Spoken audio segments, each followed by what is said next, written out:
Invest in changing your world. You can harness your will and transform a nation. You are an impact thinker. The winner circle is created for you because you were designed by the creator to win. Rise up and be the dreamer and then dream bigger. This is the beginning of something revolutionary. There is greatness waiting for you. You are empowered to win. Hi, I'm Apostle T.B. Walker, and I welcome you once again to Empowered to Win. Today we're going to be talking about a subject called Tuned In. Now, if you look at Psalm number 7, what you'll find is it's a psalm written by David. It's a story of unjust persecution and also God's divine intervention. One of the things that you'll see about the psalm is that you'll also see that there at the end of it, there is just punishment for those that were trying to not only murder David, but they were trying to humiliate him as well. And they were also trying to come against the very truth of God. Now, at the end of this psalm, here's what David declares. He says, I will praise the Lord according to his righteousness, and I will sing praise to the Most High. That's Psalm chapter 7, verse number 17. Now, this verse of praise is actually about God's victory over his enemies. And these are actually the enemies of David. And when we look at this, we see a pattern here in the Psalms. And the question we've got to ask ourselves is, what can we learn about this scriptural pattern? What's in this pattern? Are there any secrets, any hidden revelation that's in this pattern? Because we see this pattern in Psalms over and over and over again. And we also have to ask ourselves this other question: how does this pertain to worship in our modern culture? Well, first thing, it's important to understand that as David was in warfare, we are still just as much in war right now as David was. Even though the game has changed and some of the players have changed, we are actually living in a new cultural context right now. And also, as believers, we're actually living under a new covenant. Ephesians chapter 6, verse 12 says this: our war is not with flesh and blood, but with the rulers, the principalities, with the spiritual forces of evil in heavenly realms. New King James says spiritual wickedness in high places. So our war as the church is a spiritual one. Now, many Christians actually view this world as a playground as opposed to a battleground. So the less we actually engage in the battle against satanic forces, against lying ideology, against false theology, against false kingdoms, then the less we experience real victory. And so this is actually one of the very hidden reasons that you see these lazy, unenthusiastic, lethargic worship services that you see, because there's not much victory that's actually being experienced. These are the same Christians. It's not that some of these Christians are actually experiencing great defeat. It is that they're bathed in plain old apathy. And apathy is defeat by default. Apathy is still a loss. It's just a forfeit. So, when you look at this, there's power that God gives in the Psalms. And let's talk about this, because many people don't get it. They don't get the Psalms and I'll tell you why. Because many people are not choosing to live on the forefront, literally on the front lines of the spiritual war, like David did. So if you're not going to live on the front lines, if you're not going to engage in the battle, you're not going to be able to experience the victory. So, Psalms, when you look at that, are set in a culture of opposition. When you look at the writers of the Psalms, their lives were in absolute opposition. They had enemies on every hand, and they had enemies that were aggressively engaging them. There was no police force, there was no court, there was no governmental aid. And even if they had those things, when you look at the enemies that they were actually facing, those things would have been woefully inadequate remedies for this battle. So the Psalms were actually written to encourage people to enlist, to literally enlist in the battle. Realize that victory has a cost. And the Psalms actually said, hey, take the risk. It's worth the cost, that it's going to cost us something, that we've got to invest in the victory, not just in the battle, but we've got to invest in the victory. It's then that our praise actually is able to arise from experiencing God's many victories, not just us trying to conjure up victories. When you look at this, there are a huge amount of recording artists that you see in the Old Testament. And just a few of those are, you can look and you can see that music here in the world and in the Old Testament and in the New Testament, you'll find that music has an impact, and it has an impact on culture, whether we like it or not. So that means that it cannot be ignored. It has to be understood. The first reference to music or a musician in the Bible is actually in Genesis chapter 4, verse 21. You find that there's a man by the name of Jubal Jubal was recorded as the father of those who actually play the lyre and the pipe, that he was one who was the father of musicians. And there are other references to songs. You'll find in Exodus chapter 15, after Moses and the children of Israel are delivered from the hand of Pharaoh and they've crossed the Red Sea, one of the first things that Moses does is he records a song. And this song is actually recorded. He's a recording artist. So when you look at this, Moses records a song. His sister Miriam actually plays the tambourine with the other women and she sings along. So Moses has a group here and God records this in the Bible. David has recorded songs. So when you look at this, music is extremely important. Now, here's the moral question, because there is a moral music question. That's the MMQ. You know, when you look at this, it's often claimed here that music has a power to manipulate and control us. You know, it can make you do things that you would not ordinarily do. Now, I just want to say this right off the top. If that were true, this would mean that music actually removes our personal choices and our responsibility. You know, music, along with other powers that are in this world that are found in these cultural settings, would actually be given credit that's actually not legitimate. You know, the fact is that the music is a created thing. You know, it's created by man. It's a created cultural thing. And, you know, these things that are purported to have some kind of power, the truth of the matter is it's just an act or a matter of displaced priorities more than anything else. You know, when you look at this, the Bible tells us here that early in their relationship between David and Saul, David played music for Saul. And on one occasion, when he plays the music for Saul, it actually soothes him.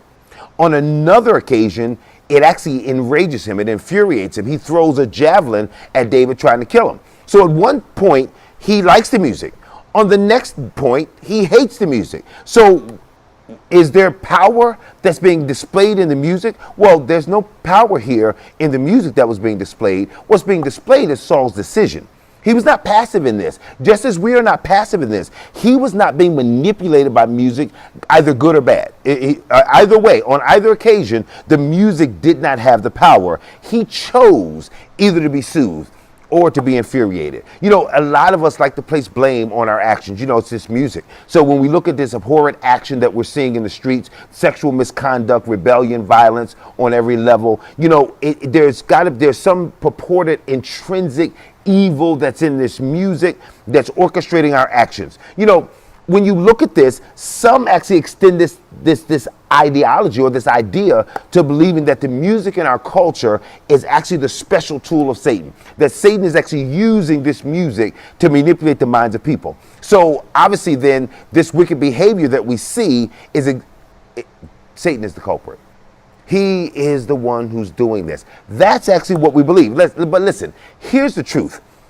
The Word of God actually teaches us and it maintains that man inherently, by his very nature, is wrong and that he's carried away by his own lust. That's what James says. He says that man is carried away not by some outside forces, that God is not tempting him. He doesn't even use Satan here. He says man is carried away by his own lust. But we're born in sin and shapen in iniquity. So man is intrinsically wrong.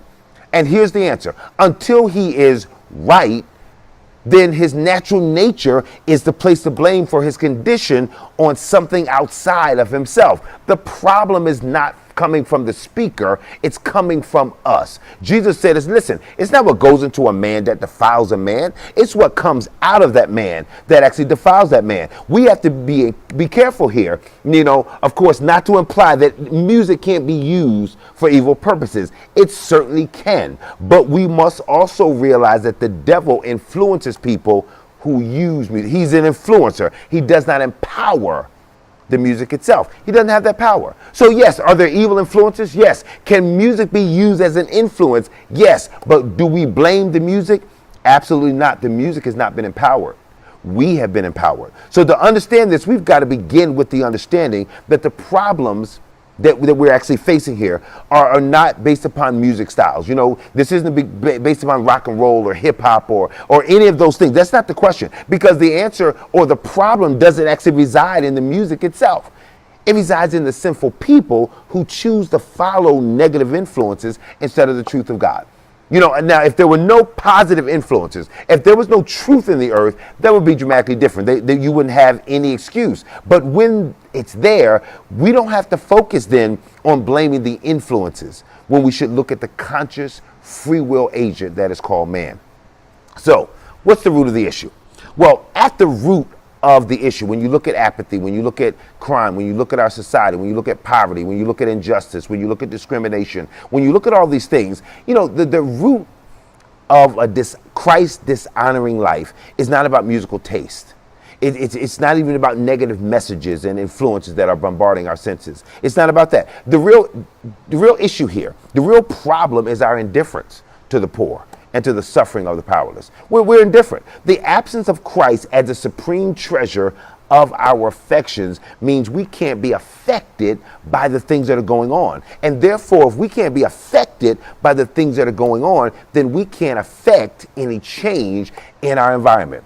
So the problem isn't that music is raucous and that it's crazy. This Christlessness that we are actually experiencing is coming from the absence of the word as a controlling force in our lives. We're not teaching the gospel. We're not living the gospel. So we're not walking the gospel. So as we've retreated and walked in isolation instead of being the seed and the leaven in this world that we're supposed to be, that will leaven the whole lump, then we live this Christ dishonoring life, this life of ineffectual living. And you know, it's an indifference. And so when you begin to look at this, this is the source of our apathy. This is really the source of our inaction, is that we're indifferent. It's not our influences, it's our heart. That's really the problem. You know, and here's the other thing that we've got to understand. It's not music, it's not movies, we're born with a problem. We're born with it. Here's what Jesus says.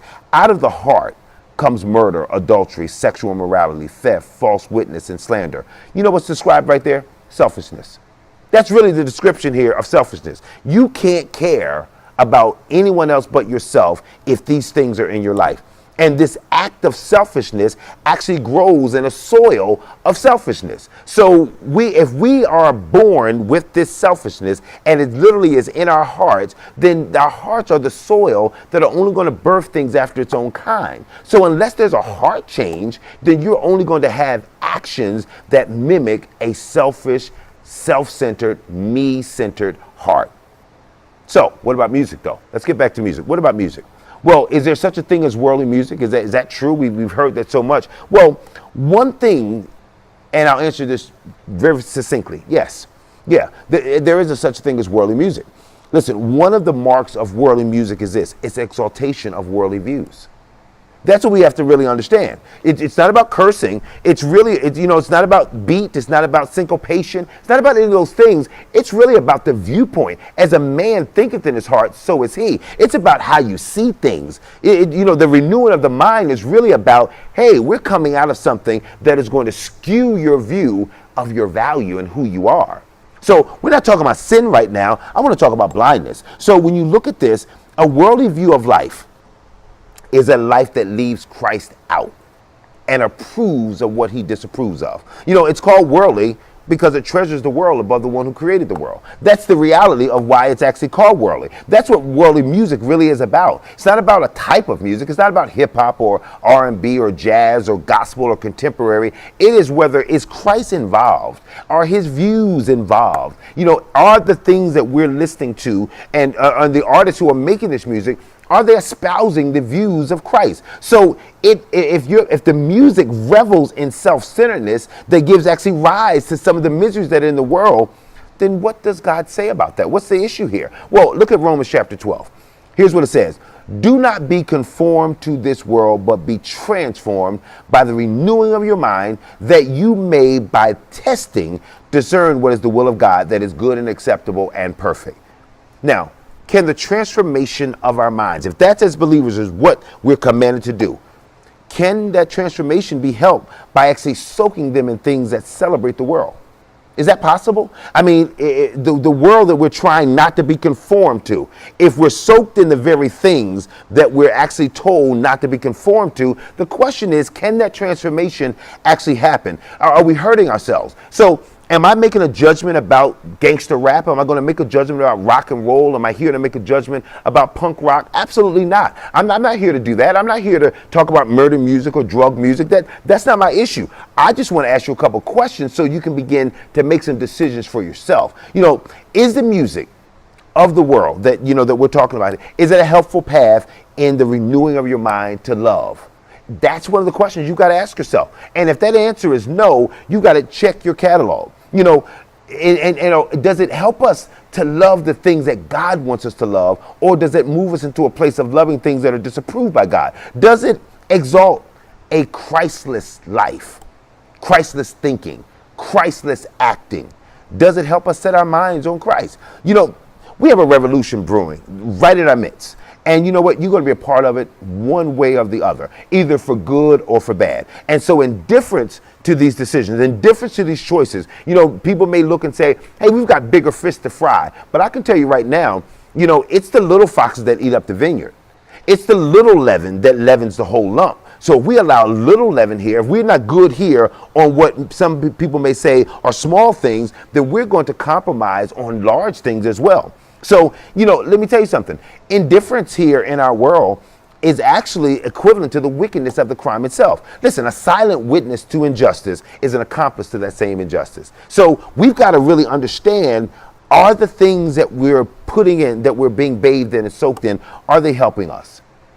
With Christ, one of the things you got to understand, we're greater than any of the influences that are around us. And we're called to make an impact in this dying world. We're not sniping at little small issues, but we're talking about some things that are going to hinder us from having the type of mind revolution, which will move into action revolution, which will move into cultural revolution, which will move into unity. They will hinder us, and we're called to do this. Listen, here's what Jesus said. He says, my sheep, they know my voice, and another they will not follow. This isn't a call to a greater service. This isn't a call to larger building. This is a call to action. And so here's what I have to tell you. I don't believe here that the world needs a cleaner lyric. That's not what I'm here to do. I don't think the world needs a better hook. Here's what the world needs. It needs to hear a better song from us. If we give the world a new song, and if we sing along to that song together, I believe we might get some people in the world who might stop singing to the tune that they have, and they might just tune in. So we want you to tune in. We want you to tune in. We want you to get involved. We want you to get loud about your faith. We want you to sing your song. And if your song is about love, if your song is about victory, if your song is about what Christ can do, no matter what the situation or circumstance, you might find out that there's some people who may be tuned into something else, but they'll tune out to that and they'll begin to tune in. So you're empowered to do it. And just remember this, no matter what's going on in your life, no matter what's going on in the world around you, keep this in mind. You are empowered to win.